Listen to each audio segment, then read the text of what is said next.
I can tell you, the day that we got the go-ahead to build Taaibosch, which itself was a miracle, the very next day, the first trucks drove over that damn wall with building material. Why? Because we were ready. The plans were already drawn out. And I've actually put it on the screensaver there, and I still have the original plan. It's been stuck in the back of my cupboard forever.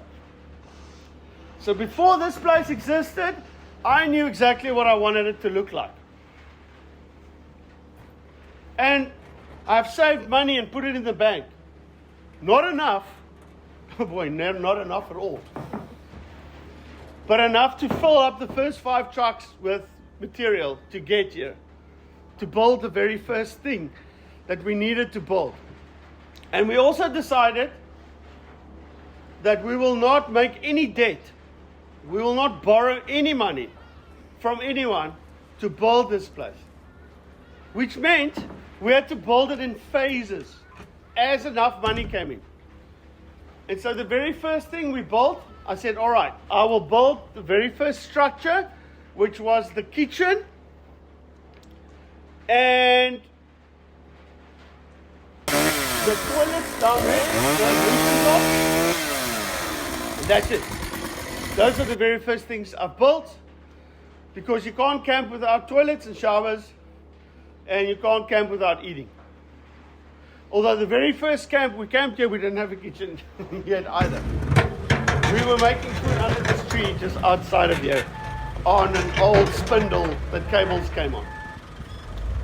But we did have toilets and showers. And as we were building, there wasn't enough money to finish everything. We were trying to get the best deals, the cheapest deals. People were helping us to build. In fact, Chris is sitting over there, was also helping us build the toilets down there back in the day. He chipped in and he gave some of his labor, as did many other friends, because they also believed in what was happening. And I was absolutely blown away by people joining the vision. Just saying, hey, we'll come and help. Just tell us what to do. We'll come and help. You don't have to pay us. Just come. You know how that feels? It feels amazing. But you want to cry all the time. Because you also realize, if you're honest with yourself, you've got to stick to your guns. You've got to see this through. Because they're riding on your conviction. So what happens if you betray them and you walk away the next day and say it wasn't worth it? What does it say about their commitment and everything that was given to you? Then you become a fraud.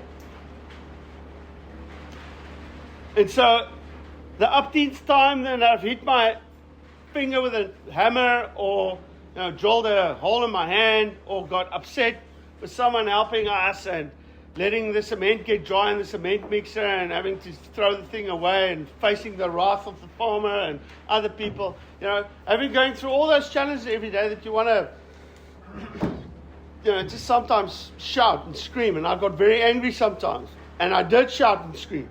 I lost my cool. And then calming down again and realizing, okay, I've got to carry on. I've got to ask forgiveness again for everyone that saw that. And thinking, how can I make this holy project and great calling holy again? You just realize you're not that great. It's just, the practicality of life is just dirty and hard work. And if you manage to work through it and get to the next day, yes, you're blessed. Anyway, we soldiered on, and my friends that were teachers with me would come to me, and that is, by the way, you've seen Merlin, that little cabin there.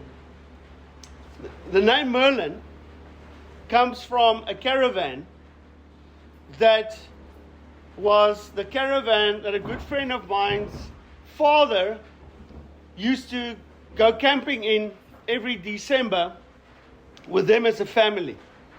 This friend of mine is called Derek Visser. He's today the headmaster of Kiro Durbanville Primary School. And he was the very first guy that camped with us. And when I told him and a few other people, I said, we're building a campsite. They said, oh, that's going to be amazing. We will support you. We'll bring people to come and camp there. I said, fantastic. That's great. How the heck are we going to do that? Then he took me up on it. That was before the first trucks drove over the dam wall with the equipment. That was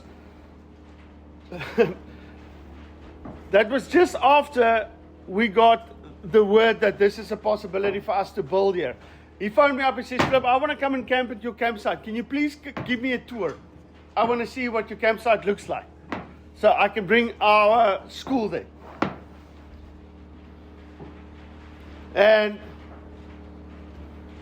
I said, okay, I'll meet you there tomorrow. And he'll tell you the story too. And I brought our coffee with like this, and we drove up here with me. And he drove, and I saw him looking around. And we're just talking, all kinds of nonsense. And we get out of the car, and we're walking. We parked up here somewhere. There was just trees around. And we walked through the bushes. It was a winter's day as well. It was raining. And I could see him looking around. And we walked down to the dam.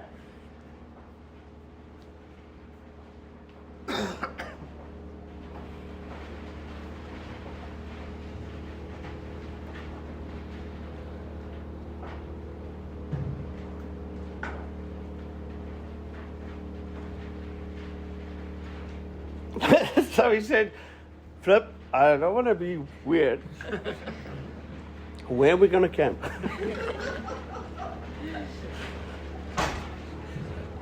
I gave him his coffee. And I said, Derek, my friend, welcome to Taaibosch. This is where we're going to camp. The kitchen's going to be there. We are standing right next to the ablution block over here. The hall's going to be there.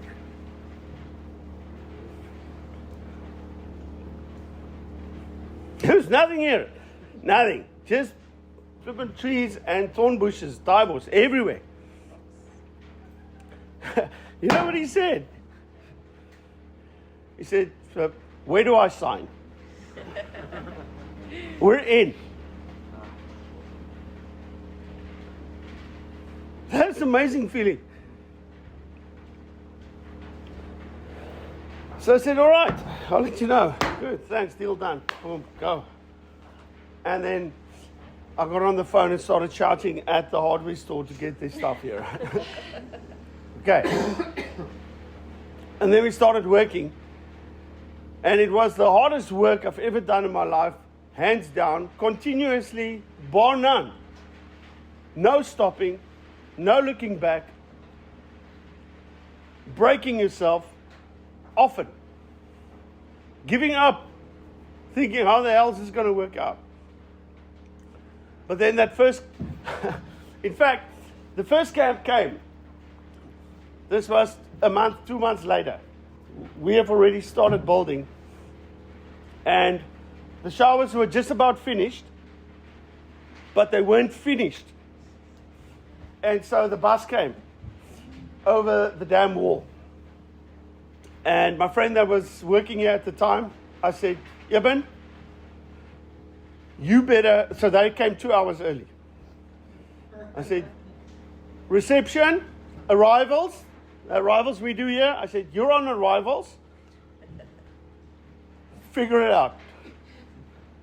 Because at that point, we haven't even planned the camp program. We were just working 24/7, day and night, getting everything done to have the showers and the toilets ready for these kids to camp here. And so it's like, what must I do? I said, you know what? I don't know. Just figure it out. Do what you do. You haven't done all of this stuff in your whole life to ask me these damn stupid questions. Go fix it. I'm on the showers and the toilets. Unless you want to do the damn showers and toilets, then I'll go and keep them busy. Decide. What do you want to do? He said, okay, now I'll go get him. I said, fine, thank you. So Derek was driving the bus with the kids. They're coming across the dam wall. They stop here. Evan gets out, He gives them the best tour of the facility. He takes them walking in the vineyards. It's amazing. Derek walks down straight from where he stopped to this. Eben told him, I'm in the showers. He walks down, he comes in there. You know what he says? He doesn't ask me how it's going. He can see how it's going. What do you think he said? I double dare you to be this friend one day to someone else. He walks in there and he asks me, where's the hammer? Let me help you.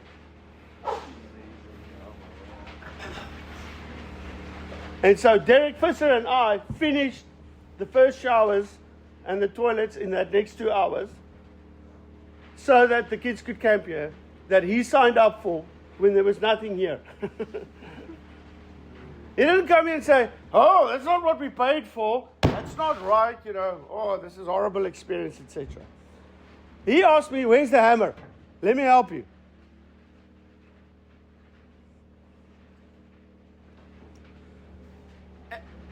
I can only ask you to be that kind of friend to anyone, somewhere one day.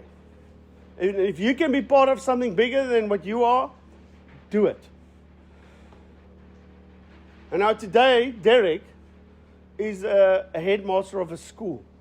And he's got a big influence in that area. Big influence. And I believe it's because of a lot of decisions like that he has made in his life, why he was entrusted with this influence that he has today. Not because of me, because of the decisions he has made like that to support a lot of people. And that is why he was given his reign. And so will you. So, now you understand what I said when I said it yesterday, because I almost felt bad about it when I said, I don't care where you come from. Whether you come from a shack or whether you come from a big rich house family or wherever. When we're in here, we're uniform and we're part of a family. I do care where you come from.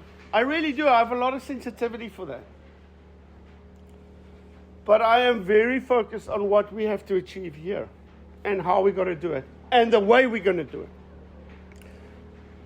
And I think the way we're doing things here is uncommon. And I think that the way we do things here, you will hardly find anywhere else. Unless and or until you go and start something else somewhere and you do it the way we do it. And hopefully you will be able to tell me one day whether it's successful or not.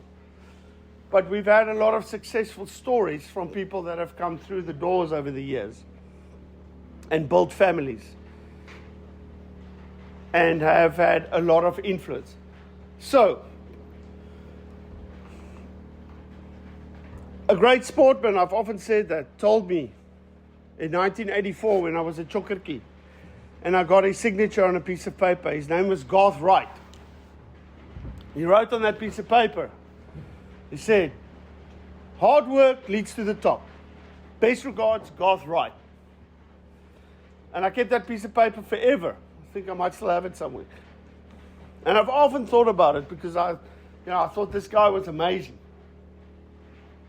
And then a lot of people tell you, no, don't work hard. Rather, work smart. I don't think that's right either. I don't think you need to work really hard and smart. But I think just working smart is not going to get you there. Not in my reference. Working really, really hard at anything will get you there. If you work smart, it will get you there quicker.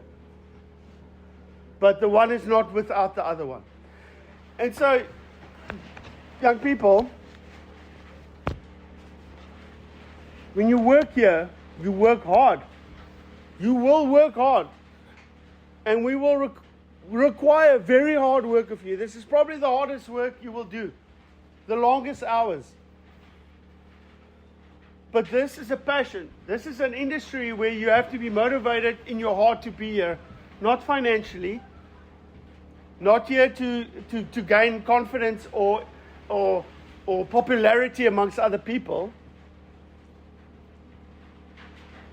And by the way, we can see that straight away if you come here with hidden pretenses, We can see it straight. I can see it straight away. I'm not going to fire you or chase you away, but I can see it. And that is when we start having some conversations. Because we can see it. But I want to help you. We want to help you. The leaders here want to help you.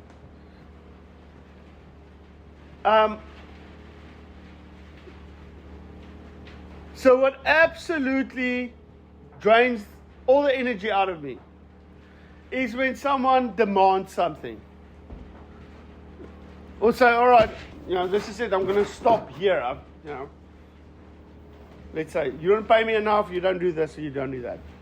Then I get so angry and frustrated because I know that if I had to have that attitude with my journey, my road would have ended. And when I see young people have that attitude, I'm thinking, where the hell are you going to get to one day? How successful are you going to be with that attitude? Because the reality of life is that if you want to have something, you got to go and get it. You got to make it. You got to work through it. You got to punch through all the challenges coming your way. And the only thing you have to fall back on is your own motivation. Not your sense of popularity with other people, not your sense of achievement, not the size of your bank account, not the car that you drive, not the clothes that you wear. None of that. The only battery you have that will keep on going is the one that God put in your heart. And if you align yourself with the purpose of that battery, it will never run out of power.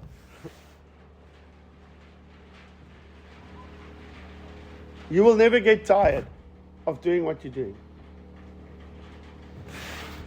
I've injured myself here tremendously. I have broken bones and I have bled and I have cursed big, long chunks of words that no one should ever repeat in their life.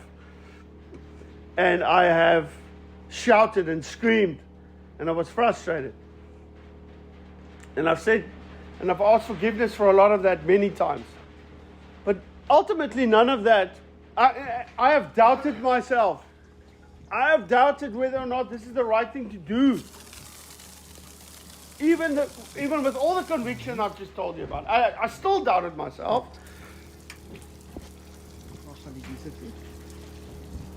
But then, when you sleep on it, you wake up the next day, it's reset. Back to reality again, and you realize, okay, it's still in my heart, you still got to carry on. So, this is why I do what I do. Why do you do what you do?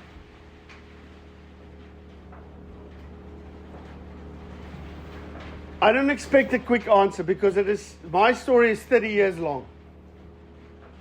Yours might just be a couple of years long. Yours might be filled with all kinds of challenges. In fact, it is. I know it is. If your story is worth something, it is definitely filled with heartache and pain and suffering.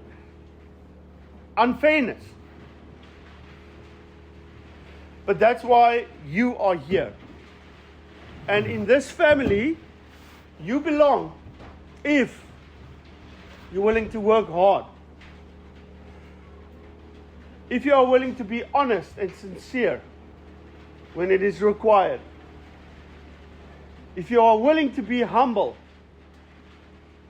and teachable. If you are willing to ask for forgiveness or to say you're sorry when you've done something wrong, including me.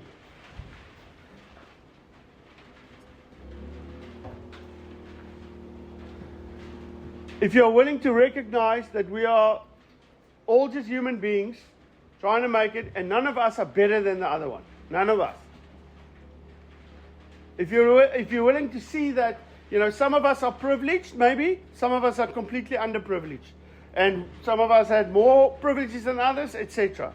But that doesn't make you valuable. So, if you believe in those values and you want to spread influence, and this is where you belong. You belong here. That is why we are a family, and that is why I love you, and I will go to the ends of the earth to try and assist and help and give you an opportunity to make something from whatever you've been given. I can only give you so much money financially, but I really believe that what you're going to gain from a place like True North Experiences or Taaibosch way exceeds the wages that you will put in your pocket. Way out exceeds that. If you can see that value, then at least you've been entrusted with some wisdom. If you walk out of this place, we will give you a professional reference if you're worth it. And we will always try and open every door we can for you and bring opportunities your way. If you're worth it, expect honesty. I'm not going to lie to get you into another place. I will give you an honest recommendation. Here's your chance to make it a good one. This is your place where you can fail and make mistakes and learn. It's a safe space. In fact, I want you to make mistakes.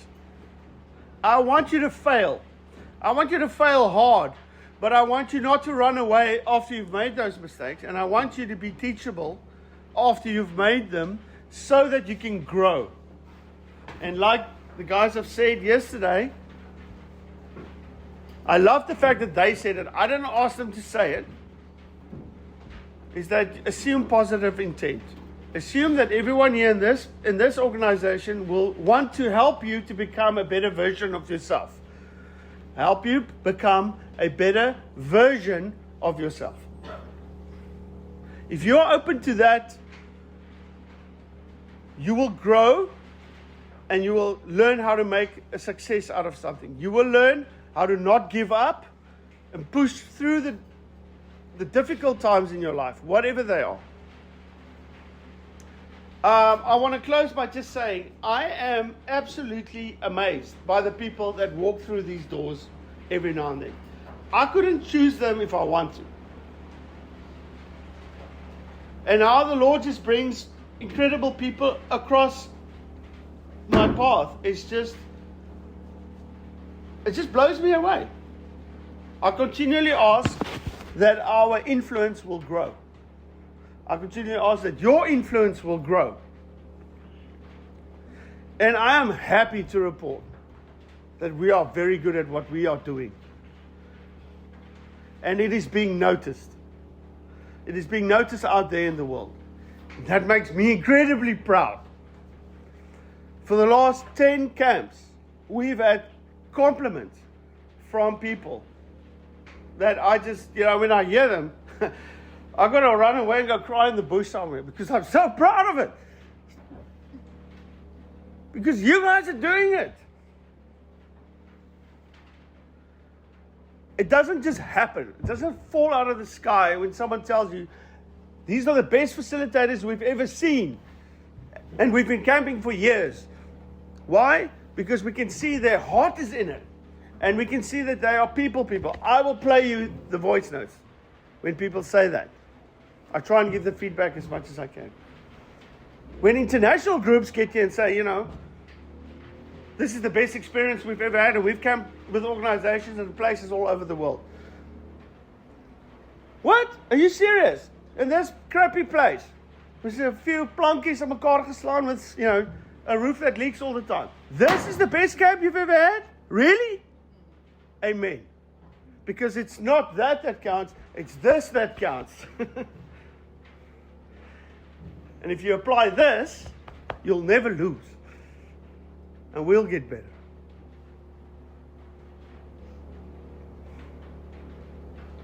It just takes one thing. Everything. It takes everything. It takes you being tired when you're going to bed, passing out under the tree, sleeping on the grass. That's why I value those photos when facilitators just pass out. I love it because it means you've spent yourself. Now, No, I don't know how many other places in the world you can work where someone will appreciate that, you know. Or when there's a lot of energy coming out of a group and the kids are shouting and screaming. Or when we get replies from people saying that you've changed my life forever and I'll never forget this thing that happened. Or when organizations come to us and say, we want to stick with you because you've got something, we can't put it to words, but there's something special about your crew that just makes us want to come back.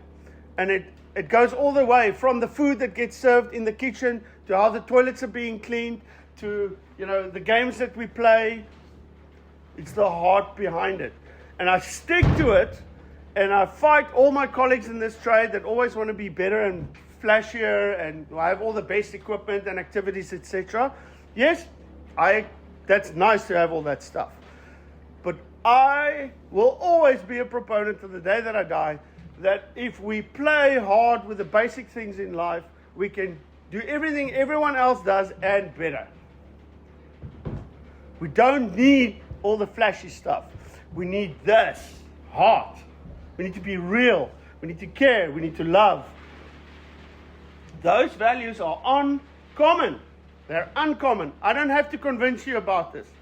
The fathers are missing today in families. Family units are broken up every day. This mess that the world is in is because of the lack of guidance in society. Because fathers are not in families anymore. There's no one to give guidance. There's no one to give a hard word and say, you've been wrong. Sorry, pal, I'm not accepting that. Do it over. Get it right. Why? Because I love you and I want to see you make a success of your life. Not because you're an idiot or you can't do anything. Because what am I teaching you?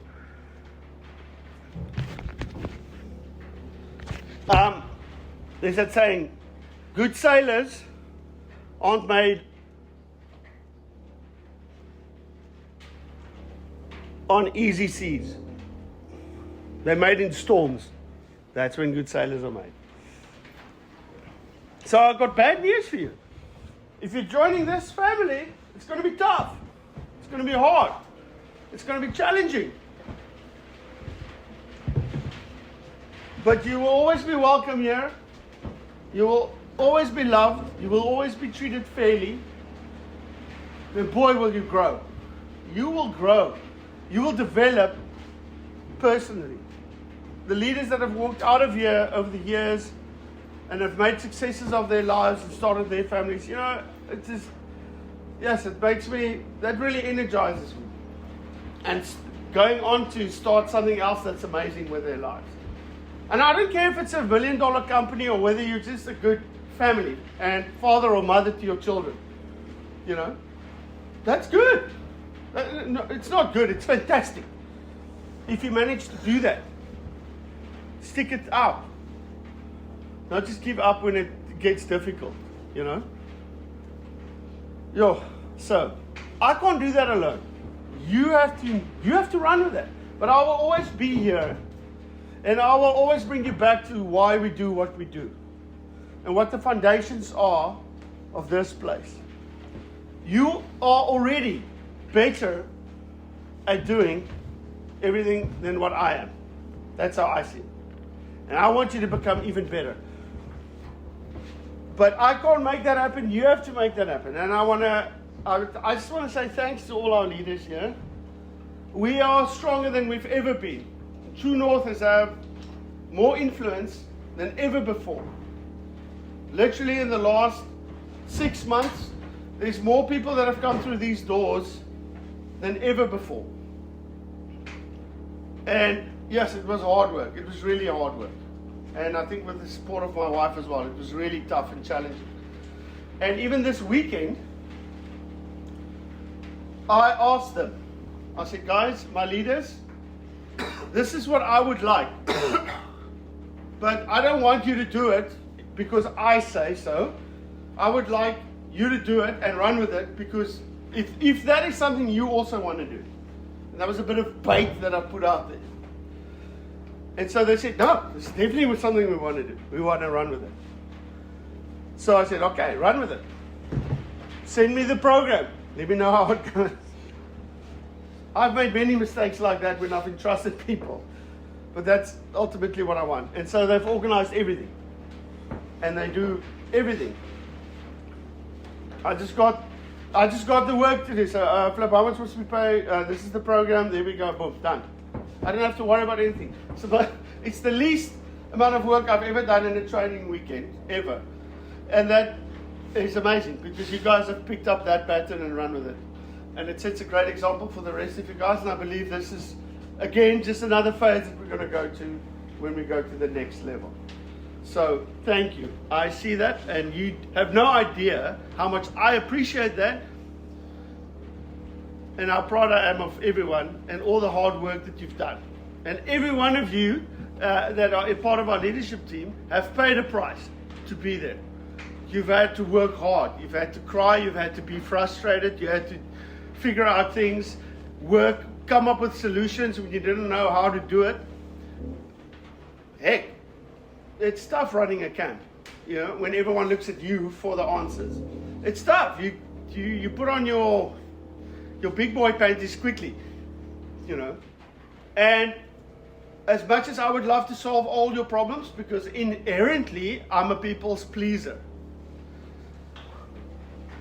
I'm not going to solve your problems for you because that's not helping you.